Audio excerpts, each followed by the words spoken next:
Praise the Lord. കർത്താവായ യേശുക്രിസ്തുവിൻ്റെ നിസ്തുല്യ നാമത്തിൽ നിങ്ങൾക്കെല്ലാവർക്കും എൻ്റെ സ്നേഹ വന്ദനം. യോഹന്നാൻ്റെ സുവിശേഷത്തിലെ ഈ ബൈബിൾ സ്റ്റഡിയിലേക്ക് നിങ്ങൾക്കെല്ലാവർക്കും സ്വാഗതം. കർത്താവിൻ്റെ വലിയ കൃപയാൽ നമ്മൾ 104-ാമത്തെ എപ്പിസോഡിലേക്ക് ഒരുമിച്ച് കടന്നു വന്നിരിക്കുകയാണ്. ഇത്രത്തോളം നമ്മെ ഒരുമിച്ച് അനുഗ്രഹിച്ച കർത്താവിന് സകല മഹത്വവും നമുക്ക് അർപ്പിക്കാം. യോഹന്നാൻ്റെ സുവിശേഷം 13-ാം അധ്യായം നമ്മൾ ധ്യാനിച്ചുകൊണ്ടിരിക്കുകയാണ്. ഇതിനോടകം ഞാൻ സൂചിപ്പിച്ചതുപോലെ 13 മുതൽ 17 വരെയുള്ള അധ്യായങ്ങൾ കർത്താവായ യേശുക്രിസ്തുവിൻ്റെ വിടവാങ്ങൽ ദൂതാണ്. 13 മുതൽ 16 വരെയുള്ള അധ്യായങ്ങളിൽ കർത്താവിൻ്റെ ഏറ്റവും അവസാനത്തെ മെസ്സേജുകൾ നമുക്ക് കാണുവാൻ കഴിയും. അതിൻ്റെ ക്ലൈമാക്സ് 17-ാം അധ്യായത്തിൽ മഹാപുരോഹിത പ്രാർത്ഥനയിലാണ് അവസാനിക്കുന്നത്. 13-ാം അധ്യായത്തിൻ്റെ ആദ്യ ഭാഗം, അതായത് 1 മുതൽ 30 വരെയുള്ള വാക്യങ്ങൾ നമ്മൾ പൂർത്തീകരിച്ചു. അത് കർത്താവ് ശിഷ്യന്മാരുമായി ഒരുമിച്ച് അന്ത്യ അത്താഴത്തിനിരിക്കുന്ന ആ ഒരു സംഭവമാണ്. 1 മുതൽ 30 വരെയുള്ള വാക്യങ്ങൾ പഠന സൗകര്യത്തിനായി വിവിധ വിഭജനങ്ങളായി നമ്മൾ തിരിച്ചിരുന്നു. 1 മുതൽ 11 വരെയുള്ള വാക്യങ്ങളിൽ കർത്താവ് ശിഷ്യന്മാരുടെ കാൽ കഴുകുന്നു. 12 മുതൽ 20 വരെയുള്ള വാക്യങ്ങളിൽ കർത്താവ് കാൽ കഴുകുന്നതിൻ്റെ അർത്ഥം ശിഷ്യന്മാർക്ക് മനസ്സിലാക്കി കൊടുക്കുന്നു. 21 മുതൽ 30 വരെയുള്ള വാക്യങ്ങളിൽ കർത്താവിനെ ഒറ്റിക്കൊടുക്കുവാൻ പോകുന്ന യൂദസിനെ കുറിച്ചുള്ള മുന്നറിയിപ്പുകൾ കർത്താവ് പറയുന്നതായിട്ട് നമ്മൾ കണ്ടു. ഇത്രയും വചനമാണ് കഴിഞ്ഞ എപ്പിസോഡ് വരെ നമ്മൾ പൂർത്തീകരിച്ചത്. ഇന്ന് 31 മുതലുള്ള വാക്യങ്ങൾ വായിച്ച് ധ്യാനിപ്പാനായിട്ട് കർത്താവിൻ്റെ കൃപയിൽ ശരണപ്പെടുകയാണ്. കർത്താവിൻ്റെ ഹിതമെങ്കിൽ 31 മുതൽ 38 വരെയുള്ള വാക്യങ്ങൾ ധ്യാനിച്ച് ഈ 13-ാം അധ്യായം പൂർത്തീകരിക്കുവാനായി താൽപ്പര്യപ്പെടുകയാണ്. അപ്പോൾ തന്നെ ദൈവമക്കൾ ഒരു കാര്യം മനസ്സിലാക്കിയിരിക്കേണ്ടത്, 13-ാം അധ്യായത്തിൻ്റെ 31 മുതൽ 14-ാം അധ്യായം മുഴുവനും, അതായത് അതിൻ്റെ 31-ാം വാക്യം വരെ കർത്താവിൻ്റെ ഏറ്റവും അവസാനത്തെ മെസ്സേജുകളിലെ ആദ്യത്തെ ടീച്ചിങ്ങാണ്. അതിൻ്റെ ഒരു ഭാഗമാണ് നമ്മൾ ഇന്ന് ശ്രദ്ധിക്കുവാനായിട്ട് പോകുന്നത്. 13-ൻ്റെ 38 വരെയുള്ള വാക്യങ്ങൾ ഇന്ന് പൂർത്തീകരിക്കുന്നു എങ്കിലും 14-ാം അധ്യായത്തിൻ്റെ ആരംഭവാക്യങ്ങൾ ഇതിനോട് ബന്ധപ്പെട്ട് കിടക്കുകയാണ്. അധ്യായങ്ങളായിട്ടും വാക്യങ്ങളായിട്ടും ഈ സുവിശേഷത്തെ തിരിച്ചിട്ടുണ്ട് എങ്കിലും 13-ൻ്റെ 31 മുതലുള്ള ആ മെസ്സേജ് 14-ാം അധ്യായത്തിലും തുടർന്ന് നമ്മൾക്ക് പഠിക്കുവാനായിട്ട് കഴിയും. നമുക്ക് 31 മുതലുള്ള വാക്യങ്ങൾ ശ്രദ്ധിക്കാം. ആദ്യം 31 മുതൽ 38 വരെയുള്ള വാക്യങ്ങൾ ഞാൻ പ്രാരംഭമായി നിങ്ങൾക്കായി വായിക്കുന്നു. അവൻ പോയ ശേഷം യേശു പറഞ്ഞത്, ഇപ്പോൾ മനുഷ്യപുത്രൻ മഹത്വപ്പെട്ടിരിക്കുന്നു, ദൈവവും അവനിൽ മഹത്വപ്പെട്ടിരിക്കുന്നു. ദൈവം അവനിൽ മഹത്വപ്പെട്ടിരിക്കുന്നു എങ്കിൽ ദൈവം അവനെ തന്നിൽ തന്നെ മഹത്വപ്പെടുത്തും, ക്ഷണത്തിൽ അവനെ മഹത്വപ്പെടുത്തും. കുഞ്ഞുങ്ങളെ, ഞാൻ ഇനിയും കുറഞ്ഞൊന്നു മാത്രം നിങ്ങളോടുകൂടെ ഇരിക്കും. നിങ്ങൾ എന്നെ അന്വേഷിക്കും. ഞാൻ പോകുന്ന ഇടത്ത് നിങ്ങൾക്ക് വരുവാൻ കഴിയുകയില്ല എന്ന് ഞാൻ യഹൂദന്മാരോട് പറഞ്ഞതുപോലെ ഇന്ന് നിങ്ങളോട് പറയുന്നു. നിങ്ങൾ തമ്മിൽ തമ്മിൽ സ്നേഹിക്കണമെന്ന് പുതിയൊരു കൽപ്പന ഞാൻ നിങ്ങൾക്ക് തരുന്നു. ഞാൻ നിങ്ങളെ സ്നേഹിച്ചതുപോലെ നിങ്ങളും തമ്മിൽ തമ്മിൽ സ്നേഹിക്കണം എന്ന് തന്നെ.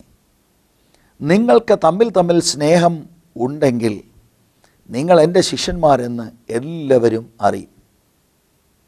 ശീമോൻ പത്രോസ് അവനോട്, കർത്താവേ, നീ എവിടെ പോകുന്നു എന്ന് ചോദിച്ചതിന് ഞാൻ പോകുന്ന ഇടത്തേക്ക് നിനക്ക് ഇപ്പോൾ എന്നെ അനുഗമിക്കുവാൻ കഴിയുകയില്ല, പിന്നത്തേതിൽ നീ എന്നെ അനുഗമിക്കും എന്ന് യേശു അവനോട് ഉത്തരം പറഞ്ഞു. പത്രോസ് അവനോട്, കർത്താവേ, ഇപ്പോൾ എനിക്ക് നിന്നെ അനുഗമിക്കുവാൻ കഴിയാത്തത് എന്ത്? ഞാൻ എൻ്റെ ജീവനെ നിനക്ക് വേണ്ടി വെച്ചു കളയും എന്ന് പറഞ്ഞു. അതിന് യേശു, നിൻ്റെ ജീവനെ എനിക്ക് വേണ്ടി വെച്ചു കളയുമോ? ആമേൻ, ആമേൻ, ഞാൻ നിന്നോട് പറയുന്നു, നീ 3 പ്രാവശ്യം എന്നെ തള്ളിപ്പറയുവോളം കോഴി കൂകയില്ല എന്ന് ഉത്തരം പറഞ്ഞു. ഈ വചനങ്ങൾക്കായി നമ്മൾക്ക് ദൈവത്തിന് സ്തോത്രം ചെയ്യാം. 14-ാം അധ്യായത്തിൻ്റെ 1 മുതൽ 31 വരെയുള്ള വാക്യങ്ങളോട് ബന്ധപ്പെട്ട് കിടക്കുന്ന വാക്യങ്ങളാണ് 13-ാം അധ്യായത്തിൻ്റെ 31 മുതൽ 38 വരെയുള്ള വചനം എന്ന് ഞാൻ സൂചിപ്പിച്ചുവല്ലോ. 31-ാം വാക്യം, അവൻ പോയ ശേഷം. ദൈവമക്കൾ ഓർക്കുന്നുണ്ടാകും, 30-ാമത്തെ വാക്യം, കണ്ണം വാങ്ങിയ ഉടനെ അവൻ എഴുന്നേറ്റ് പോയി, അപ്പോൾ രാത്രിയായിരുന്നു. യൂദസാണ് കർത്താവിനെ ഒറ്റിക്കൊടുക്കുവാൻ പോകുന്നതെന്ന് യോഹന്നാന് കർത്താവ് വെളിപ്പെടുത്തിയ ശേഷം യൂദസ് ആ സദസ്സിൽ നിന്ന് എഴുന്നേറ്റ് പോകുന്നു. അത് നമ്മൾ കഴിഞ്ഞ എപ്പിസോഡിൽ ശ്രദ്ധിച്ചതാണ്. ആ സംഭവം കഴിഞ്ഞ ഉടനെ, അവൻ പോയ ശേഷം യേശു പറഞ്ഞത്, ഏറ്റവും അവസാനത്തെ ടീച്ചിങ്സ് കർത്താവ് കൊടുക്കുന്ന സമയത്ത് യൂദസ് ഈ ശിഷ്യന്മാരുടെ കൂടെ ഇല്ല എന്ന് നമ്മൾക്ക് ഗ്രഹിപ്പാനായിട്ട് കഴിയും. ഇപ്പോൾ മനുഷ്യപുത്രൻ മഹത്വപ്പെട്ടിരിക്കുന്നു. 31-ാം വാക്യത്തിൻ്റെ ആദ്യ ഭാഗമാണ് ഞാൻ നിങ്ങളുടെ മുൻപിൽ വച്ചത്. അവിടെ മനുഷ്യപുത്രൻ, സൺ ഓഫ് മാൻ എന്ന ആ പ്രയോഗം ശ്രദ്ധിക്കുക. ഈ ഒരു ടൈറ്റിൽ ഏതാണ്ട് 12 പ്രാവശ്യത്തോളം യോഹന്നാൻ്റെ സുവിശേഷത്തിൽ നമുക്ക് കാണുവാൻ കഴിയും. യേശുക്രിസ്തുവിൻ്റെ മനുഷ്യത്വത്തെ സൂചിപ്പിക്കുന്ന വളരെ പ്രധാനപ്പെട്ട ഒരു പ്രയോഗമാണ് സൺ ഓഫ് മാൻ, മനുഷ്യപുത്രൻ. എന്നാലും ദാനിയേൽ പ്രവചനം 7-ാം അധ്യായം 13-14 വാക്യങ്ങളിൽ മനുഷ്യപുത്രൻ എന്ന ഈ പ്രയോഗം അവിടെ നമുക്ക് കാണുവാൻ കഴിയും. ആ വാക്യങ്ങൾ ശ്രദ്ധിച്ചാൽ യേശുക്രിസ്തുവിൻ്റെ മെസ്സിയാനിക് ടൈറ്റിലാണ് സൺ ഓഫ് മാൻ എന്ന് നമ്മൾക്ക് ഗ്രഹിക്കാനായിട്ട് കഴിയും. മനുഷ്യപുത്രൻ, മനുഷ്യപുത്രൻ എന്ന് യഹൂദന്മാർ ആ ഒരു ടൈറ്റിൽ കേൾക്കുമ്പോൾ ദാനിയേൽ പ്രവചനം 7-ാം അധ്യായം 13-14 വാക്യം അവരുടെ ഓർമ്മയിൽ വരും. തീർച്ചയായിട്ടും കർത്താവിൻ്റെ മനുഷ്യത്വത്തെ കാണിക്കുന്ന പ്രയോഗമാണെങ്കിലും അത് അവിടുത്തെ മെസ്സിയാനിക് ടൈറ്റിലൂടെയാണ്. മശിയ എന്ന നിലയിൽ യഹൂദന്മാർക്ക് അറിയാവുന്ന ഒരു പ്രയോഗമാണ് മനുഷ്യപുത്രൻ എന്ന ആ പ്രയോഗം. ഇപ്പോൾ മനുഷ്യപുത്രൻ മഹത്വപ്പെട്ടിരിക്കുന്നു.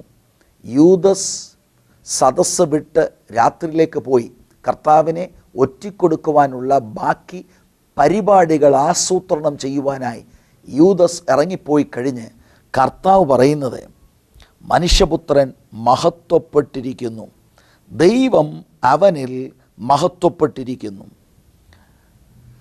ഗ്ലോറിഫിക്കേഷൻ, ഗ്ലോറി, മഹത്വപ്പെടുത്തുക, മഹത്വപ്പെട്ടിരിക്കുന്നു എന്ന ഈ പ്രയോഗം യോഹന്നാൻ്റെ സുവിശേഷത്തിലെ ഒരു യുണീക്ക് പ്രയോഗമാണ്. ഇതിനോടകം നമ്മൾ ഈ വാക്ക് പരിചയപ്പെട്ട് കഴിഞ്ഞു. ഇതിന് ശേഷവും പ്രത്യേകിച്ച് 17-ാം അധ്യായത്തിൽ വരുമ്പോൾ ധാരാളം തവണ എഴുത്തുകാരനായ യോഹന്നാൻ ഈ വാക്ക് പ്രയോഗിച്ചിട്ടുണ്ട്. നമ്മൾ ഇതിനോടകം പഠിച്ചപ്പോൾ 12-ാം അധ്യായത്തിൻ്റെ 23-ാമത്തെ വാക്യത്തിൽ കർത്താവ് ഇതിനോടുള്ള ബന്ധത്തിൽ ചില കാര്യങ്ങൾ പറയുന്നുണ്ട്. ദൈവമക്കൾ ശ്രദ്ധിച്ചാൽ ഇപ്പോൾ നമ്മൾ വായിച്ച യോഹന്നാൻ 13-ന്റെ 31-32 വാക്യങ്ങളിൽ നിങ്ങൾ നിങ്ങളുടെ ബൈബിളിൽ ഒന്ന് അടയാളപ്പെടുത്തിയാൽ ഏതാണ്ട് 5 തവണ ഈ 2 വാക്യങ്ങളിൽ 31-32 വാക്യങ്ങളിൽ ഈ പ്രത്യേക പ്രയോഗം നിങ്ങൾക്ക് കാണുവാൻ കഴിയും. അത്ര ഇമ്പോർട്ടൻ്റ് ആയിട്ടുള്ള ഒരു പ്രയോഗമാണ്. യോഹന്നാൻ്റെ സുവിശേഷം 12-ാം അധ്യായത്തിലേക്ക് നമ്മൾ കടന്നു വരുമ്പോൾ 23-ാം വാക്യത്തിൽ യേശു അവരോട് ഉത്തരം പറഞ്ഞത്, മനുഷ്യപുത്രൻ തേജസ്കരിക്കപ്പെടുവാനുള്ള നാഴിക വന്നിരിക്കുന്നു.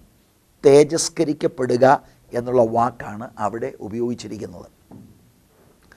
യോഹന്നാൻ്റെ സുവിശേഷത്തിൽ ഗ്ലോറിഫിക്കേഷൻ കർത്താവായ യേശുക്രിസ്തുവിൻ്റെ ക്രൂശ് മരണത്തോടുള്ള ബന്ധത്തിലാണ് ഉപയോഗിച്ചിരിക്കുന്നതെന്ന് ഇതിനോടകം നമ്മൾ മനസ്സിലാക്കിയതാണ്. കർത്താവിൻ്റെ മരണം, അടക്കം, ഉയർപ്പ്, സ്വർഗാരോഹണം എന്നിത്യാദി കാര്യങ്ങൾ അടങ്ങിയ ഒരു പ്രയോഗമാണ് ഗ്ലോറിഫിക്കേഷൻ എന്ന പ്രയോഗം എന്ന് നമ്മൾ മനസ്സിലാക്കിയിരുന്നു.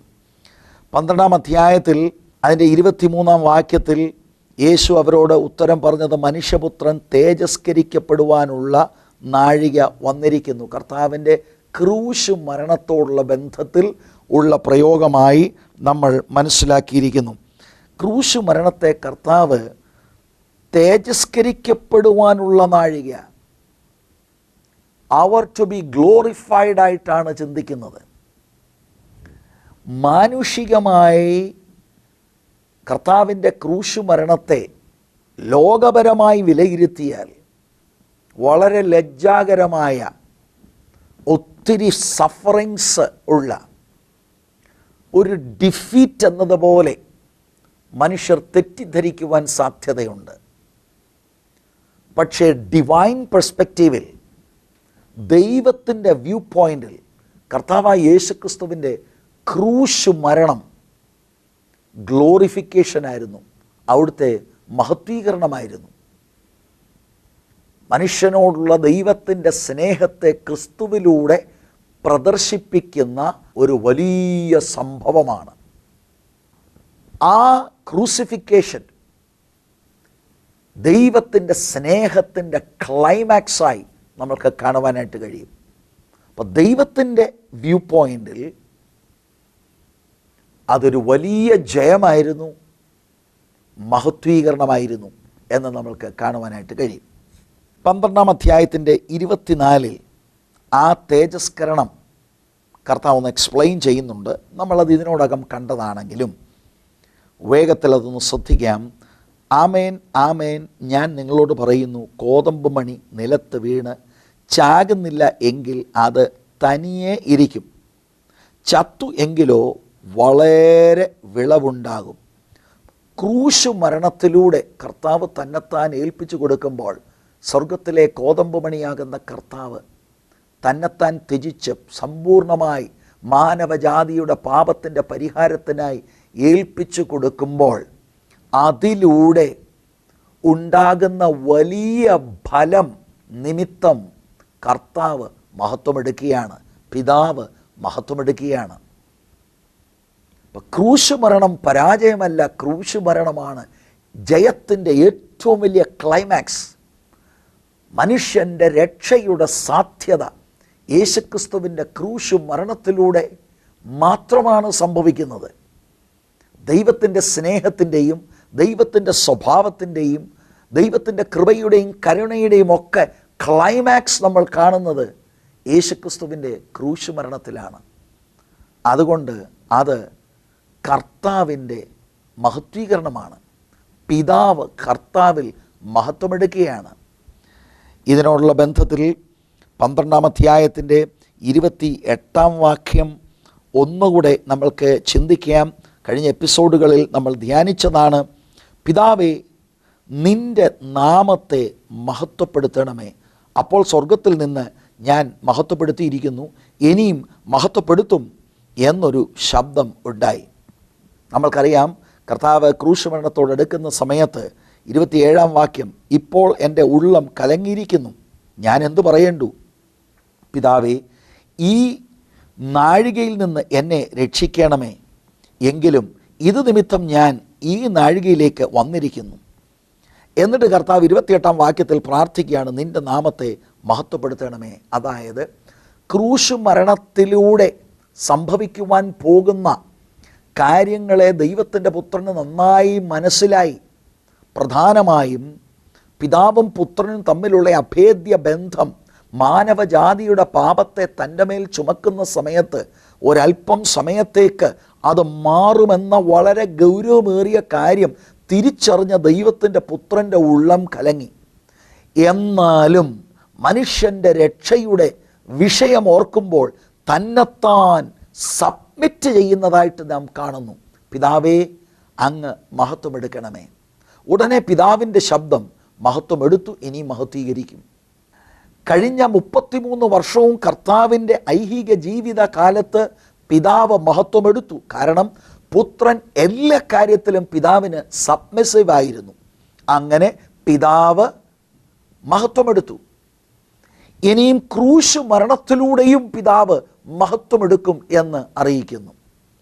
കർത്താവിൻ്റെ ആ ടോട്ടൽ സബ്മിഷനിലൂടെ പിതാവ് മഹത്വമെടുക്കുന്നു എന്ന് നമ്മൾക്ക് ആ 28-ാം വാക്യത്തിലൂടെ നമ്മൾക്ക് ഗ്രഹിക്കാനായിട്ട് കഴിയും. ഈ ലോകത്തിൽ കർത്താവ് വന്നൊരു പ്രത്യേക ദൗത്യമായിട്ടാണ്, പിതാവ് ഒരു പ്രത്യേക ദൗത്യമാണ് പുത്രനെ ഏൽപ്പിച്ചത് എന്ന് നമുക്ക് മനസ്സിലാക്കുവാനായിട്ട് കഴിയും.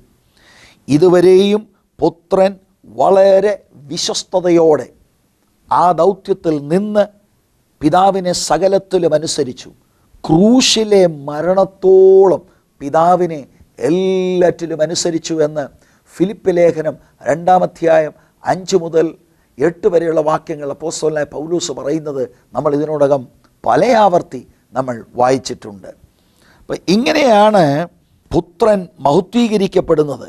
13-ാം അധ്യായത്തിൻ്റെ 31-ാം വാക്യത്തിൻ്റെ 2-ാം ഭാഗമാണ് നമ്മൾ ചിന്തിക്കുന്നത്.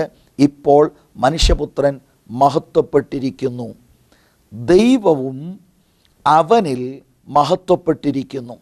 ദൈവം യേശുക്രിസ്തുവിൽ മഹത്വപ്പെട്ടിരിക്കുന്നു. അത് കർത്താവിൻ്റെ ശുശ്രൂഷയിൽ ഉടനീളം മഹത്വപ്പെട്ടു. പ്രത്യേകിച്ച് ഈ അവസാനം ക്രൂശ് മരണത്തിലൂടെയും മഹത്വപ്പെട്ടിരിക്കുന്നു. ആ ഒരു പ്രയോഗത്തിൽ നിന്ന് മറ്റൊരു കാര്യം നമുക്ക് മനസ്സിലാക്കുവാനായിട്ട് കഴിയുന്നത്, പിതാവ് പുത്രനിൽ മഹത്വപ്പെടുന്നത് കർത്താവിൻ്റെ ക്രൂശ് മരണത്തിന് ശേഷം കർത്താവ് 3-ാം ദിവസം ഉയർത്തെഴുന്നേൽക്കും, കർത്താവ് സ്വർഗാരോഹണം ചെയ്യും. അങ്ങനെ പിതാവ് പുത്രനിൽ മഹത്വപ്പെടും.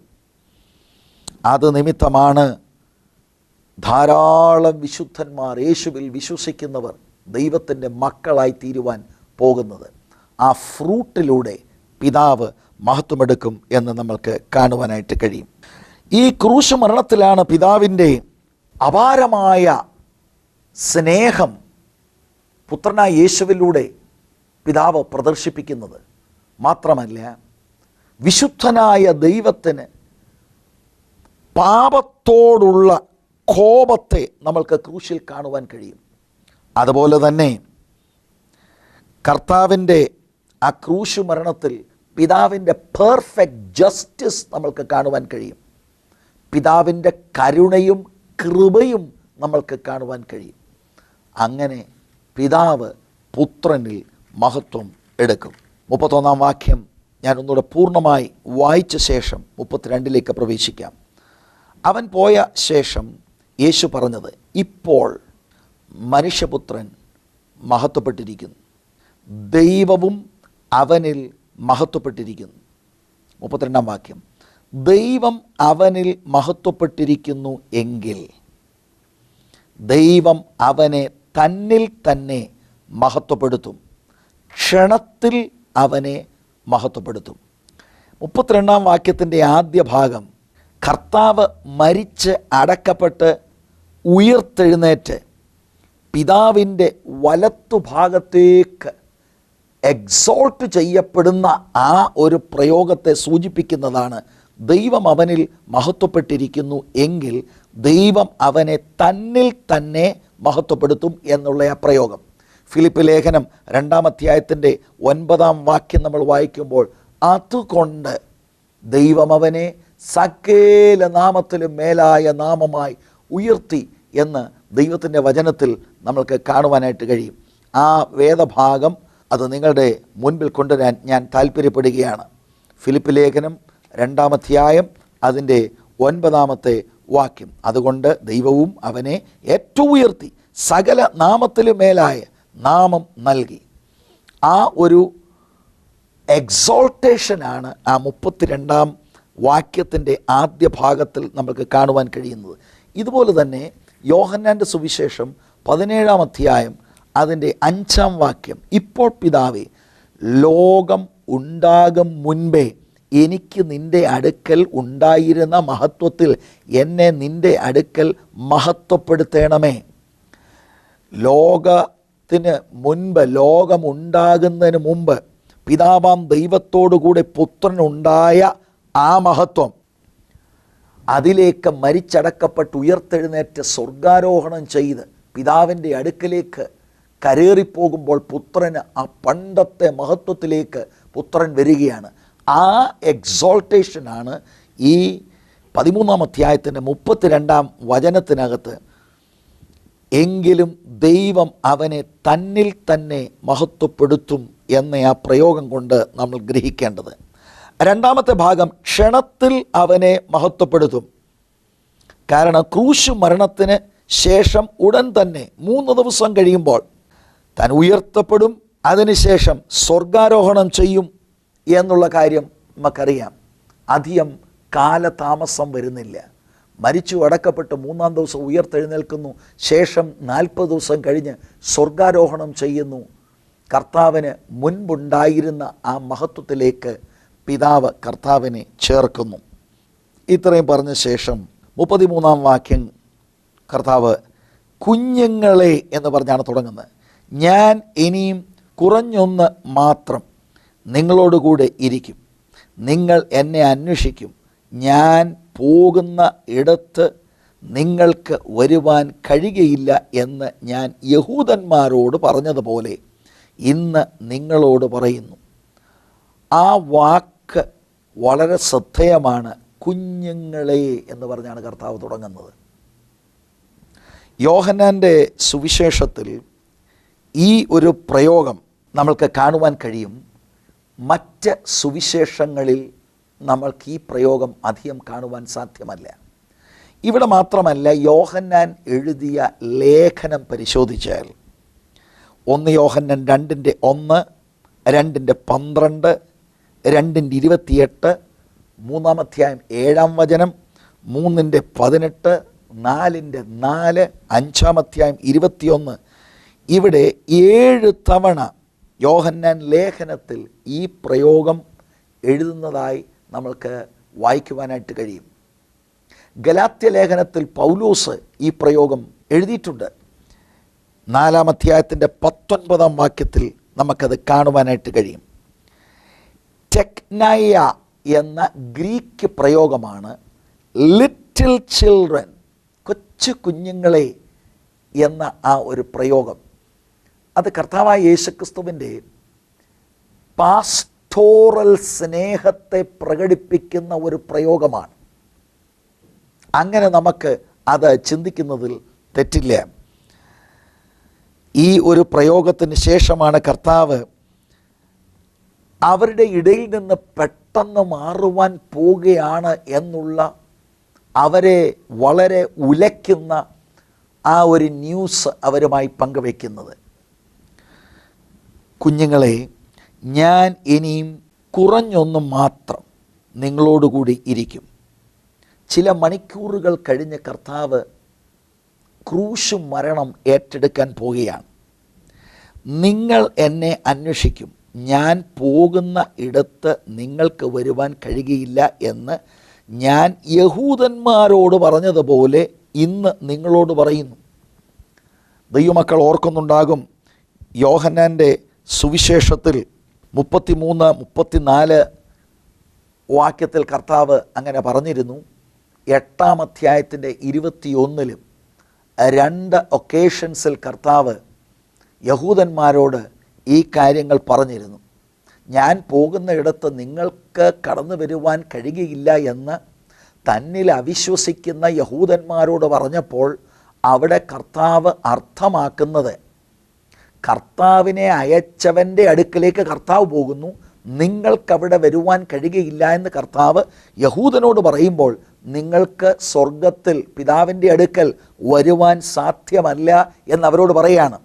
അതിൻ്റെ കാരണവും 8-ാം അധ്യായത്തിൻ്റെ 21-ാം വാക്യത്തിലും 24-ാം വാക്യത്തിലും നമ്മൾക്ക് കാണുവാനായിട്ട് കഴിയും. മതഭക്തരായ യഹൂദന്മാർ മതപരമായ സകല ചടങ്ങുകളും പെരുന്നാളുകളും അവരാചരിക്കുന്നുണ്ട് എങ്കിലും അവരിന്നും അവരുടെ പാപത്തിൽ ജീവിക്കുകയാണ്. അവരവരുടെ പാപത്തിൽ ജീവിച്ച് പാപത്തിൽ മരിക്കുന്നത് കൊണ്ട് അവർക്ക് സ്വർഗത്തിൽ വരുവാൻ സാധ്യമല്ല എന്നാണ് ആ കോണ്ടെക്സ്റ്റിൽ കർത്താവ് തന്നിൽ അവിശ്വസിക്കുന്ന യഹൂദനോട് പറയുന്നത്. അങ്ങനെ യഹൂദന്മാരോട് കർത്താവ് ആദ്യം പറഞ്ഞു. എന്നാൽ ഇവിടെ ശിഷ്യന്മാരോട് ഇത് പറയുമ്പോൾ അവർ സ്വർഗത്തിൽ വരത്തില്ല എന്ന അർത്ഥത്തിലല്ല. തീർച്ചയായിട്ടും ശിഷ്യന്മാരോട് കർത്താവ് പറയുമ്പോൾ അതിൻ്റെ 36-ാം വാക്യം വായിക്കുമ്പോൾ നമുക്കത് വളരെ വേഗത്തിൽ ഗ്രഹിപ്പാൻ കഴിയും.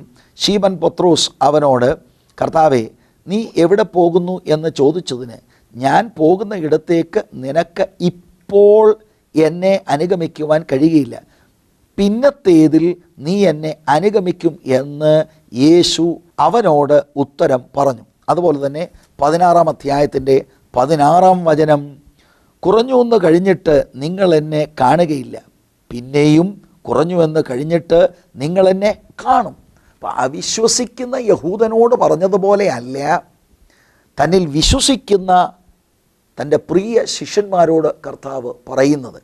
കുറഞ്ഞെന്ന് മാത്രം നിങ്ങളോട് കൂടെ ഇരിക്കും, നിങ്ങൾ എന്നെ അന്വേഷിക്കും, ഞാൻ പോകുന്ന ഇടത്ത് നിങ്ങൾക്ക് വരുവാൻ കഴിയുകയില്ല എന്ന് ഞാൻ യഹൂദന്മാരോട് പറഞ്ഞതുപോലെ ഇന്ന് നിങ്ങളോട് പറയുന്നു എന്ന് കർത്താവ് പറയുമ്പോൾ, ഇപ്പോൾ കർത്താവ് ക്രൂശിലേക്ക് കരേറുന്ന സമയത്ത് നിങ്ങൾക്കെന്നെ അനുഗമിക്കാൻ കഴിയുകയില്ല. കർത്താവ് പോകുന്ന ആ പാത ഇവർക്ക് ഇപ്പോൾ വരുവാൻ സാധ്യമല്ല. പിന്നെ അവർ പോകും, കർത്താവിൻ്റെ ക്രൂശിൻ്റെ മാർഗത്തിലൂടെ അവർ സഞ്ചരിക്കേണ്ടവനാണ്. എന്നാൽ ഇപ്പോൾ കർത്താവ് അനുഭവിക്കുന്ന ഈ കഷ്ടത, ഈ പങ്കപ്പാടുകൾ ഇപ്പോൾ അവർക്ക് അനുഭവിക്കുവാൻ കഴിയത്തില്ല എന്ന അർത്ഥത്തിലാണ് കർത്താവ് പറയുന്നത്. നമുക്കതുപോലെ അറിയാം, യോഹന്നാൻ്റെ സുവിശേഷം 14-ാം അധ്യായം 1 മുതൽ 3 വരെയുള്ള വാക്യങ്ങളിൽ കർത്താവ് അവർക്കൊരു വലിയ വാഗ്ദത്തം കൊടുക്കുകയാണ്. ഒരു ദിവസം കർത്താവ് പോയ ശേഷം കർത്താവ് അവർക്ക് വേണ്ടി ഭവനം ഒരുക്കി കഴിഞ്ഞാൽ അവരും ആ ഭവനത്തിലേക്ക് ചേർക്കപ്പെടും എന്നൊക്കെയുള്ള വലിയ വാഗ്ദത്തങ്ങൾ അവർക്കുണ്ട്. അതുകൊണ്ട് അവിശ്വസിക്കുന്ന യഹൂദന്മാരോട് കർത്താവ് പറയുമ്പോൾ സ്വർഗത്തിൽ പോകത്തില്ല എന്ന അർത്ഥത്തിലും, തന്നിൽ വിശ്വസിക്കുന്ന ശിഷ്യന്മാരോട് കർത്താവ് അത് പറയുമ്പോൾ ഇപ്പോൾ കർത്താവിനെ അനുഗമിക്കാൻ കഴിയത്തില്ല, പിന്നത്തേതിൽ ഉയർത്തെഴുന്നേറ്റ കർത്താവിനെ അവർ കാണുകയും ചെയ്യും. അവരുടെ ഈ ലോകത്തിലെ വാസത്തിന് ശേഷം കർത്താവ് അവർക്ക് വേണ്ടി ഒരുക്കുന്ന ഇടത്തവർ പോവുകയും ചെയ്യും എന്ന് നമുക്ക് മനസ്സിലാക്കുവാനായിട്ട് കഴിയും, നമ്മൾക്കത് ഗ്രഹിപ്പാനായിട്ട് കഴിയും. കുറച്ചുകൂടെ നമ്മൾ പത്രോസിൻ്റെ ആ കാര്യങ്ങളൊക്കെ പഠിക്കുന്ന സമയത്ത് നമുക്ക് മനസ്സിലാക്കാൻ കഴിയും. കർത്താവ് അർത്ഥമാക്കുന്നത്, പത്രോസേ, ഇപ്പോൾ നിനക്കെന്നെ അനുഗമിക്കാൻ കഴിയത്തില്ല, ഈ പാതയിൽ നിനക്കെന്നെ അനുഗമിക്കാൻ കഴിയത്തില്ല, പിന്നത്തേതിൽ നിനക്കത് സാധിക്കും എന്ന് കർത്താവ് പറയുന്നുണ്ട്. 34-ാം വാക്യത്തിലേക്ക് നമുക്ക് പ്രവേശിക്കാം. വളരെ പ്രധാനപ്പെട്ട ഒരു വാക്യമാണ്. ദൈവമക്കൾ വളരെ ശ്രദ്ധിക്കണം. 34-ാം വാക്യവും 35-ാം വാക്യവുമാണ് ഈ ഒരു എപ്പിസോഡിലെ ഏറ്റവും പ്രധാനപ്പെട്ട ഒരു ചിന്ത. നിങ്ങൾ തമ്മിൽ തമ്മിൽ സ്നേഹിക്കണമെന്ന് പുതിയൊരു കൽപ്പന ഞാൻ നിങ്ങൾക്ക് തരുന്നു.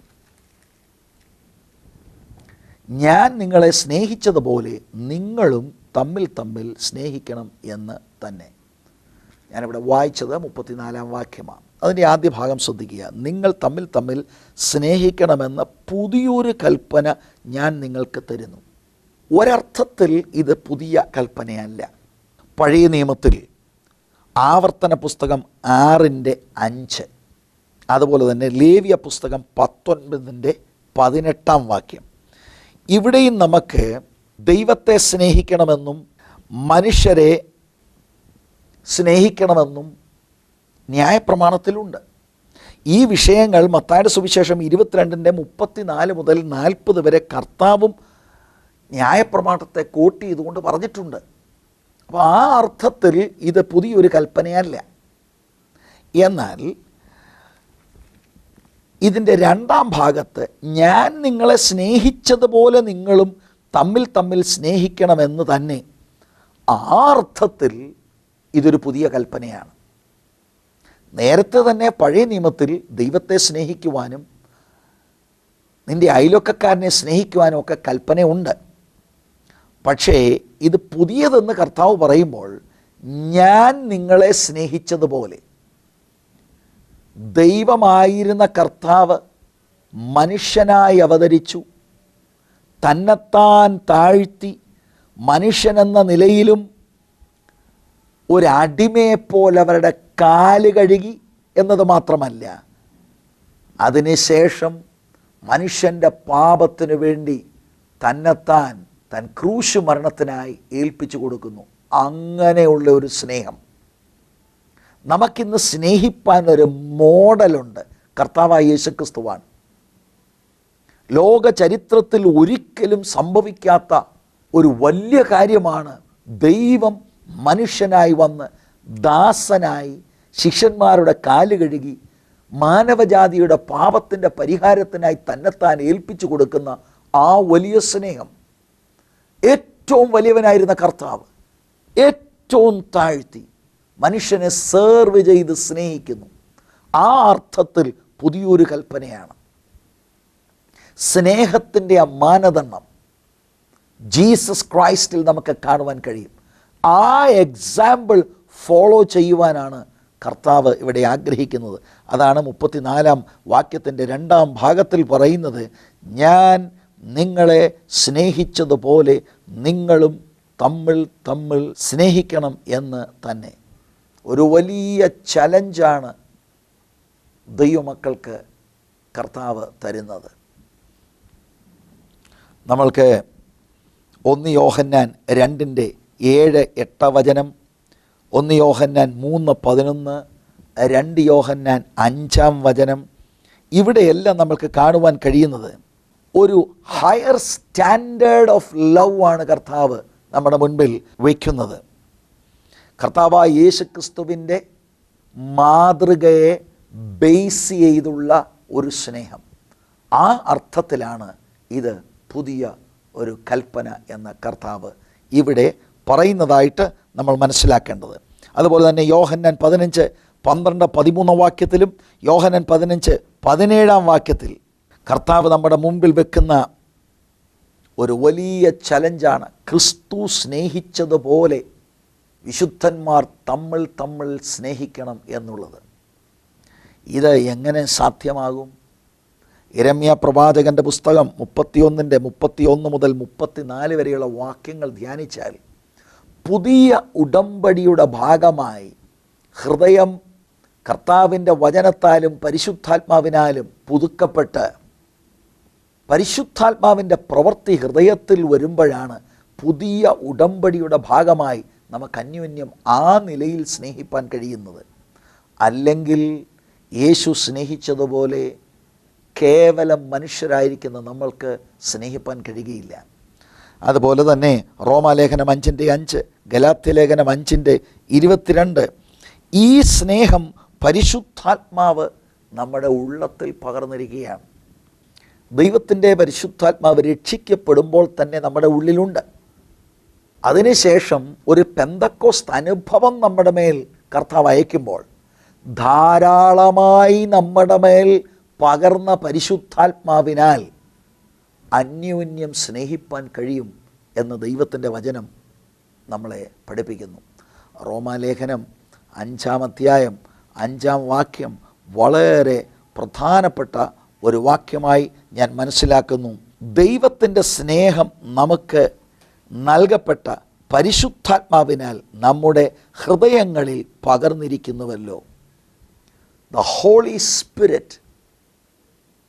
brings the love of God into our hearts. അപ്പോൾ പരിശുദ്ധാത്മാവിനെ പ്രാപിക്കുക എന്നൊക്കെ പറയുമ്പോൾ ധാരാളം ആളുകൾക്ക് പരിശുദ്ധാത്മ സ്നാനത്തെക്കുറിച്ചൊക്കെയുള്ള വ്യത്യസ്ത ചിന്തകളുണ്ട്. എന്നാൽ ഈ കാര്യം ഞാൻ നിങ്ങളുടെ മുൻപിൽ പ്രധാനമായി വെക്കുകയാണ്. കർത്താവ് ഒരു കൽപ്പനയാണ് നമുക്ക് തരുന്നത്. എന്താണ് അതിൻ്റെ സ്റ്റാൻഡേർഡ്? ജീസസ് സ്നേഹിച്ചു ശിഷ്യന്മാരെ. നമ്മൾ ഈ 13-ാം അധ്യായത്തിൻ്റെ കോണ്ടെക്സ്റ്റിൽ അത് കണ്ടതാണ്. വാസ്തവത്തിൽ 13-ാം അധ്യായം നിങ്ങൾ ശരിക്കും ശ്രദ്ധിച്ചാൽ 13-ാം അധ്യായത്തിൻ്റെ 1-ാം വചനത്തിൽ സ്നേഹം കൊണ്ട് തുടങ്ങുന്നു. 13-ാം അധ്യായം അവസാനിക്കുന്ന സമയത്തും സ്നേഹത്തിൻ്റെ വിഷയം പറഞ്ഞാണ് അത് അവസാനിപ്പിക്കുന്നത്. അവനവരെ അവസാനത്തോളം സ്നേഹിച്ചു. ബലഹീനരായിരുന്ന ഈ ശിഷ്യന്മാർ, അവർ പെർഫെക്റ്റ് ഒന്നും അല്ലായിരുന്നു. വാസ്തവത്തിൽ ഈ അന്ത്യ അത്താഴത്തിന് അവരിയ്ക്കുമ്പോൾ ഞങ്ങളിൽ വലിയവൻ ആരാണെന്നുള്ള ചിന്തയിലാണ് അവരിയ്ക്കുന്നത്. അവരെ ഏറ്റവും അവസാനം തൻ്റെ സ്നേഹത്തിൻ്റെ ഫുൾ എക്സ്റ്റെൻഡ് കർത്താവ് കാണിക്കുകയാണ്.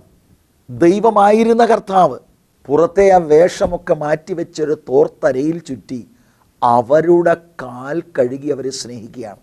അതിനുശേഷമോ കർത്താവിൻ്റെ കഷ്ടാനുഭവങ്ങളൊക്കെ നമ്മൾ 18-ാമത്തെ അധ്യായം മുതൽ നമ്മൾ പഠിക്കും.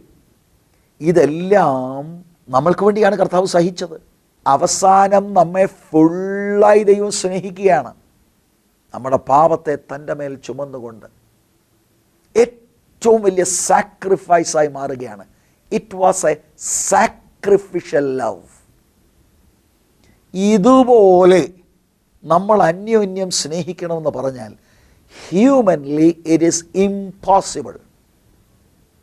ഭൂമിയിൽ അങ്ങനെ ആർക്കും കഴിയില്ല. പരിശുദ്ധാത്മാവിനെ പ്രാപിച്ച ദൈവ മക്കൾക്ക് അങ്ങനെ സ്നേഹിക്കാൻ കഴിയും. ഗലാത്യ ലേഖനം 5:22 ഞാൻ റെഫറൻസ് പറഞ്ഞു. ആത്മാവിൻ്റെ ഫലം സ്നേഹമാണ്. എന്നാൽ പരിശുദ്ധാത്മാവിനെ പ്രാപിച്ച പലർക്കും എന്തുകൊണ്ട് ഇങ്ങനെ സ്നേഹിപ്പാൻ കഴിയുന്നില്ല എന്ന ചോദ്യത്തിന് ആത്മാവിനെ പ്രാപിച്ച് ആത്മാവിന് നാം നമ്മെ തന്നെ വിധേയപ്പെട്ടു കൊടുക്കണം. ആത്മാവിനെ അനുസരിച്ച് അനുദിനം ജീവിക്കണം. ആത്മാവിനെ അനുസരിച്ച് ജീവിക്കുമ്പോഴാണ് ജഡത്തിൻ്റെ പ്രവൃത്തികളെ മരിപ്പിക്കുവാൻ കഴിയുന്നത്. കർത്താവ് വച്ചിരിക്കുന്ന ഈ ശ്രേഷ്ഠമേറിയ കൽപ്പന അനുസരിക്കുവാൻ we need the baptism in the Holy Spirit.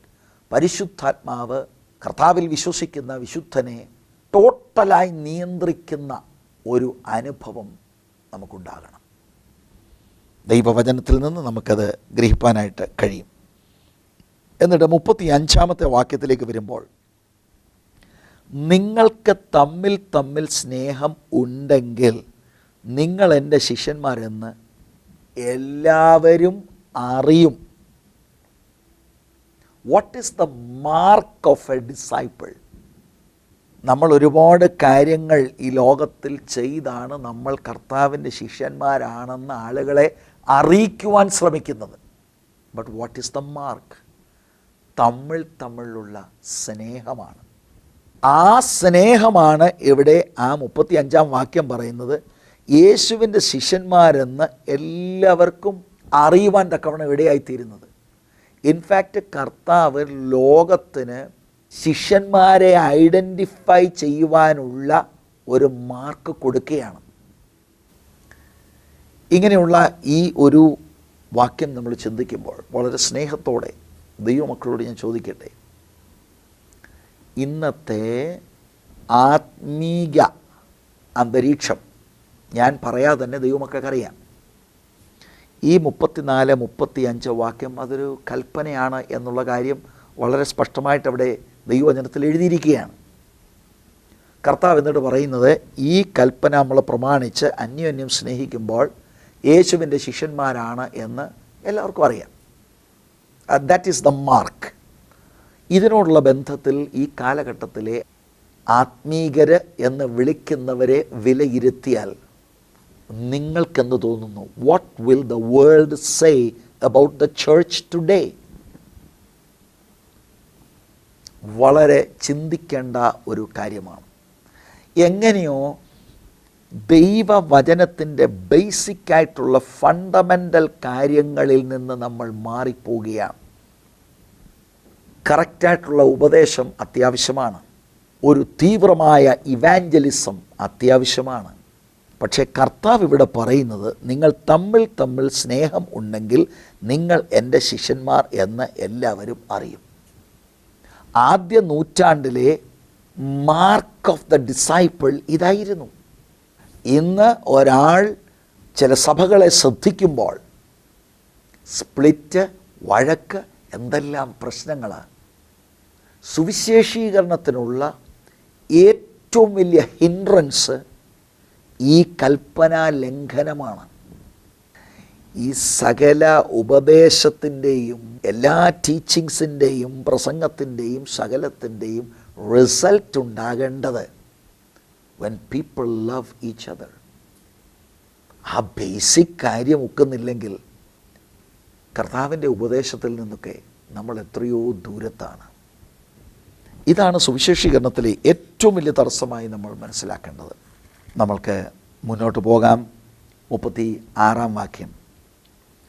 ശീമോൻ പത്രോസ് അവനോട്, കർത്താവേ, നീ എവിടെ പോകുന്നു എന്ന് ചോദിച്ചതിന്, ഞാൻ പോകുന്ന ഇടത്തേക്ക് നിനക്ക് ഇപ്പോൾ എന്നെ അനുഗമിക്കുവാൻ കഴിയുകയില്ല, പിന്നത്തേതിൽ നീ എന്നെ അനുഗമിക്കും എന്ന് യേശു അവനോട് ഉത്തരം പറഞ്ഞു. നമ്മൾ ഇതിനോടകം കണ്ടതാണ് ശീമോൻ പത്രോസിൻ്റെ ധൃതി വെച്ചുള്ള സംഭാഷണങ്ങൾ.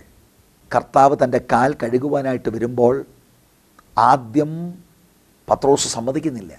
ഞാൻ നിൻ്റെ കാൽ കഴുകിയില്ലെങ്കിൽ നിനക്ക് എന്നോടുകൂടി പങ്കില്ലെന്ന് പറഞ്ഞപ്പോൾ, എന്നാൽ എൻ്റെ തലയും കൈയൂടെ കഴുകിയേക്കാൻ പറഞ്ഞു. അങ്ങനെ പെട്ടെന്ന് പ്രതികരിക്കുന്ന ഒരാളായി പത്രോസിനെ നമ്മൾ കണ്ടുകൊണ്ടിരിക്കുകയായിരുന്നു. മറ്റൊരു സംഭവമാണ് 13-ാം അധ്യായത്തിൽ. നിങ്ങളിൽ ഒരാൾ എന്നെ ഒറ്റിക്കൊടുക്കും എന്ന് പറഞ്ഞപ്പോൾ കർത്താവിൻ്റെ മാറോട് ചേർന്നിരുന്ന യോഹന്നാനോട് പത്രോസ് പറയുന്നു, കർത്താവിനോട് ചോദിക്കുവാൻ അതാരാണെന്ന്. നമ്മളങ്ങനെ പത്രോസിൻ്റെ സ്വഭാവം മനസ്സിലാക്കി വരികയാണ്. ഇവിടെ ശീമോൻ പത്രോസ് കർത്താവിനോട് പറയാണ്, നീ എവിടെയാണ് പോകുന്നത്? ശിഷ്യന്മാർക്ക് വാസ്തവത്തിൽ ഈ അവസാന നിമിഷത്തിലും കർത്താവ് അവരെ ഇതുവരെ ട്രെയിൻ ചെയ്ത വിഷയത്തിൻ്റെ പൂർണ്ണമായ ഗൗരവം അവർക്ക് മനസ്സിലാകുന്നില്ല. ഉടനെ കർത്താവ് പത്രോസിനോട് പറയുന്നത്, കർത്താവ് പോകുന്ന ഇടത്ത് ഇപ്പോൾ അവൻ അനുഗമിക്കാൻ കഴിയുകയില്ല, പിന്നത്തേതിൽ നീ എന്നെ അനുഗമിക്കും. ഞാൻ നേരത്തെ സൂചിപ്പിച്ചതുപോലെ കർത്താവ് ഇപ്പോൾ അനുഭവിക്കാൻ പോകുന്ന കഷ്ടാനുഭവങ്ങളും ക്രൂശ് മരണവും ഒന്നും ഇപ്പോൾ ആ വഴിയിലൂടെ ശീമോൻ കടന്നു വരാൻ കഴിയത്തില്ല. പക്ഷേ ഇത് കർത്താവ് പറയുമ്പോൾ കർത്താവ് ഒരു കാര്യം കൂടെ ഇവിടെ ചേർക്കുന്നു, പിന്നത്തേതിൽ നീ എന്നെ അനുഗമിക്കും എന്ന് യേശു അവനോട് ഉത്തരം പറഞ്ഞു. ചരിത്രം പറയുന്നത് അക്ഷരാർത്ഥത്തിൽ പത്രോസ് കർത്താവിനെ ക്രൂശു മരണത്തിൽ അനുഗമിച്ചു എന്നാണ്. തന്നെ ക്രൂശിച്ചു എന്നും ക്രൂശിക്കുന്നതിന് മുമ്പ് തലകീഴായി തന്നെ ക്രൂശിക്കണമെന്ന് ആവശ്യപ്പെട്ടു എന്ന് ഒക്കെ പത്രോസിനെക്കുറിച്ച് ചരിത്രം പറയുന്നുണ്ട്. പക്ഷേ ഇവിടെ 36-ാം വാക്യത്തിൽ കർത്താവ് ഇത് പറയുമ്പോൾ 37-ൽ പത്രോസിൻ്റെ മറുപടി നിങ്ങൾ ശ്രദ്ധിക്കണം. അവിടെയും പത്രോസിൻ്റെ ആ സ്വഭാവം നമ്മൾക്ക് കാണുവാനായിട്ട് കഴിയും. ഇതൊക്കെ പത്രോസ് പറയുന്നത് കർത്താവിനോടുള്ള ആഴമേറിയ സ്നേഹം കൊണ്ടാണ്. പത്രോസ് അവനോട്, കർത്താവേ, ഇപ്പോൾ എനിക്ക് നിന്നെ അനുഗമിക്കുവാൻ കഴിയാത്തതെന്ത്? ഞാൻ എൻ്റെ ജീവനെ നിനക്ക് വേണ്ടി വെച്ചുകളയും എന്ന് പറഞ്ഞു. ഇതൊക്കെ ശരിക്കും അർത്ഥമാക്കിക്കൊണ്ടങ്ങ് പറയുകയാണ്. തൻ്റേതായിട്ടുള്ള ആ സമർപ്പണമൊക്കെ കർത്താവിനെ താൻ അറിയിക്കുകയാണ്. പത്രോസ് ചിന്തിക്കുകയാണ് തനിക്ക് ആ വലിയ ആഴമേറിയ സമർപ്പണമുണ്ടെന്ന്. എന്നാൽ തന്നെ വീഴ്ത്തുവാൻ ഉന്നം വച്ചിരിക്കുന്ന ശത്രുവിൻ്റെ പോരിനെക്കുറിച്ച് പത്രോസ് ആ സമയത്ത് ബോധവാനല്ല. അടുത്ത വാക്യത്തിൽ കർത്താവിൻ്റെ മറുപടി, അതിന് യേശു, നിൻ്റെ ജീവനെ എനിക്ക് വേണ്ടി വെച്ച് കളയുമോ? ആമേൻ ആമേൻ, ഞാൻ നിന്നോട് പറയുന്നു, നീ 3 പ്രാവശ്യം എന്നെ തള്ളിപ്പറയുവോളം കോഴി കൂകയില്ല എന്ന് ഉത്തരം പറഞ്ഞു.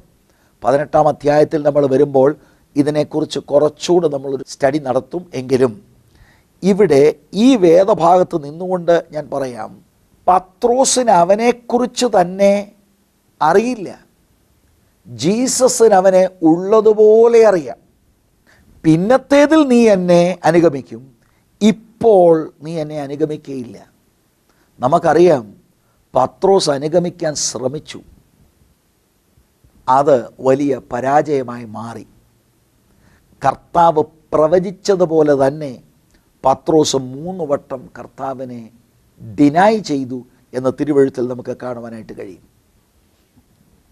ഈ വേദഭാഗത്ത് വാസ്തവത്തിൽ കർത്താവ് അവരെ മാനസികമായി ഒരുക്കുകയാണ്.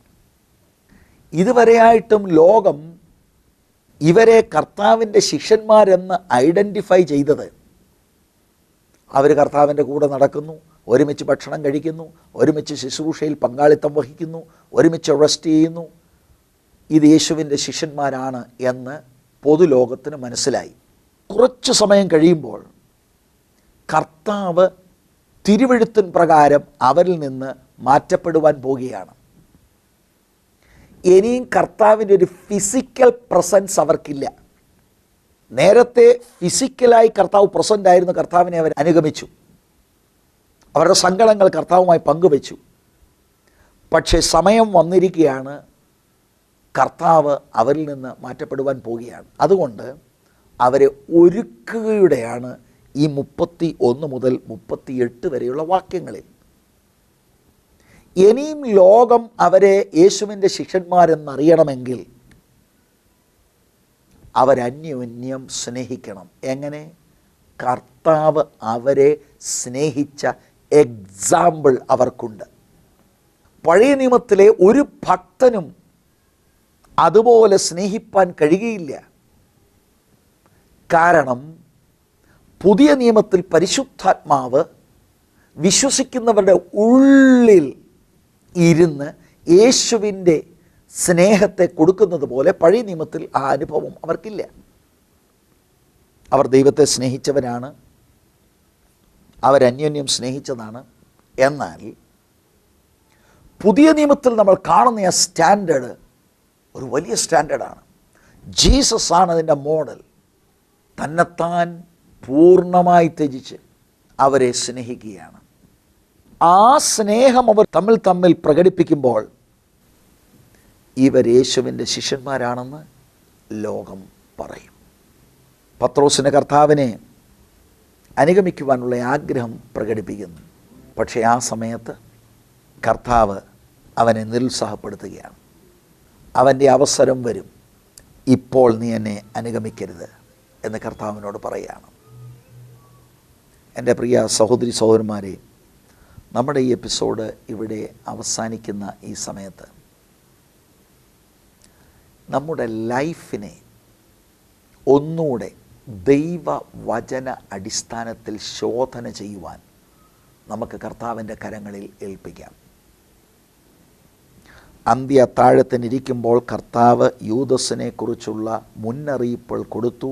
യൂദസ് താൻ എക്സ്പോസ്ഡായി എന്ന് മനസ്സിലായ സമയത്ത് ആ സംഘം വിട്ട് പുറത്തേക്ക് പോയ ശേഷം കർത്താവിൻ്റെ ഏറ്റവും അവസാനത്തെ ടീച്ചിങ്സ് കർത്താവ് തുടങ്ങിയാണ്. അതിൽ 13-ാം അധ്യായത്തിന് 34-35 വാക്യങ്ങൾ വളരെ വളരെ ഇമ്പോർട്ടൻ്റ് ആണ്. അത് ഇമ്പോർട്ടൻ്റ് ആണ് എന്ന് ഞാൻ പറയാനുള്ള കാരണം യോഹന്നാൻ്റെ സുവിശേഷം 15-ാം അധ്യായം 12-ാം വചനം 17-ാം വചനം കർത്താവ് ഈ കൽപ്പന പിന്നെയും റിപ്പീറ്റ് ചെയ്യുന്നുണ്ട്. അതുപോലെ തന്നെ 1 യോഹന്നാൻ 3:11, 3:23, 4-ാം അധ്യായം 7-ാം വചനം, 4:11-12, 2 യോഹന്നാൻ 5-ാം വാക്യം. ഇതേ വിഷയം യോഹന്നാൻ തൻ്റെ ലേഖനങ്ങളിൽ എംഫസൈസ് ചെയ്യുന്നുണ്ട്. ചില വേദപണ്ഡിതന്മാരുടെ അഭിപ്രായമനുസരിച്ച് 13-ാം അധ്യായത്തിൻ്റെ 34-35 വാക്യത്തിൻ്റെ എക്സ്പോസിഷനാണ് 1 യോഹന്നാൻ്റെ ലേഖനം, അതിൻ്റെ വിശദീകരണമാണ്. അത്രമാത്രം ഇമ്പോർട്ടൻ്റ് ആയിട്ടുള്ള ഒരു കൽപ്പനയാണ് നമ്മൾ ചിന്തിച്ചത്. ക്രിസ്ത്യാനിറ്റിയുടെ ഫണ്ടമെൻ്റലായിട്ടുള്ള ഒരു വിഷയമാണ്. ഈ വിഷയം വിട്ടിട്ട് ബാക്കി നമുക്കെന്തുണ്ടെങ്കിലും വലിയ പരാജയമാണ്. അപ്പോൾ ഈ എപ്പിസോഡ് അവസാനിപ്പിക്കുമ്പോൾ നാം ഉൾപ്പെട്ട് നിൽക്കുന്ന നമ്മുടെ പ്രാദേശിക സഭയിൽ അങ്ങനെയൊരു സ്നേഹമുണ്ടോ? ഹോളി സ്പിരിറ്റിൻ്റെ ആ നിലയിലുള്ളൊരു മൂവ്മെൻ്റ് ഉണ്ടോ? പലപ്പോഴും ഹോളി സ്പിരിറ്റിൻ്റെ മൂവ്മെൻറ്റ് നമുക്കുണ്ടാകുന്ന ബാഹ്യമായ എക്സ്റ്റസിയുടെ അനുഭവങ്ങളിലാണ് നമ്മൾ ഒതുക്കുന്നത്. തീർച്ചയായിട്ടും മാനിഫെസ്റ്റേഷൻസ്, എക്സ്റ്റസികൾ ഇതെല്ലാം ഉണ്ടാകുന്നതാണ്. But what about the love that the holy spirit has come into us to give? ക്രിസ്തുവിൻ്റെ ഈ സ്നേഹത്തെ നമ്മുടെ ഉള്ളിൽ പകരുവാൻ വന്നിരിക്കുന്ന ആത്മാവിൻ്റെ പ്രവർത്തനം നമ്മൾ ഏറ്റെടുത്തിട്ടുണ്ടോ? എന്തുകൊണ്ടോ ഈ വിഷയം നമ്മൾ ഗ്രഹിക്കാത്തത് കൊണ്ടോ ഊന്നൽ കൊടുക്കാത്തത് കൊണ്ടോ ആ നിലയിൽ പരിശുദ്ധാത്മാവിൻ്റെ പ്രവൃത്തിയെ ചിന്തിക്കാത്തത് കൊണ്ടോ ഇന്ന് നമ്മൾ കാണുന്ന പല ദൈവസഭകളിലും ഈ ഒരു പ്രധാനപ്പെട്ട വിഷയം ഒഴിച്ച് ബാക്കി ഒത്തിരി കാര്യങ്ങളുണ്ട്. ഇതുകൊണ്ടാണ് ഇന്ന് അവിശ്വാസികൾ ദൈവസഭയിലേക്ക് കടന്നു വരാത്തത്. തമ്മിലുള്ള വഴക്കുകൾ, വാശി, വൈരാഗ്യങ്ങൾ, ഒരാൾ ഒരാളെക്കാട്ടിൽ ശ്രേഷ്ഠനെന്ന് അവർക്ക് തോന്നി, അതിനുവേണ്ടിയുള്ള വോട്ട് പിടുത്തങ്ങൾ, അതിനുവേണ്ടിയുള്ള സ്ഥാനമാനങ്ങൾക്ക് വേണ്ടിയുള്ള അവരുടെ വഴക്കുകൾ, ഇതൊക്കെയാണ് ആളുകൾ കാണുന്നത്. ജീസസ് കാണിച്ചതെന്താ? തന്നെത്താൻ താഴ്ത്തി ശിഷ്യന്മാരുടെ കാല് കഴുകി. ദൈവരാജ്യത്തിലെ പ്രിൻസിപ്പിൾ അതാണ്. In love he was ready to wash the feet of his disciples. നമ്മൾ ദൈവരാജ്യത്തിലാണോ? പരിശുദ്ധാത്മാവ് വാസ്തവമായി നമ്മളിൽ വ്യാപരിക്കുന്നുണ്ടോ എന്നൊക്കെയുള്ള കാര്യങ്ങളെ ഈ വചനത്തിലൂടെ നമ്മൾ വിലയിരുത്തണം. ഇങ്ങനെയൊരു അനുഭവം നമ്മൾക്കില്ലെങ്കിൽ മടങ്ങി വരണം.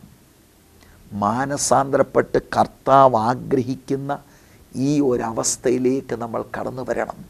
അല്ലെങ്കിൽ നമ്മൾ ആത്മീകരല്ല.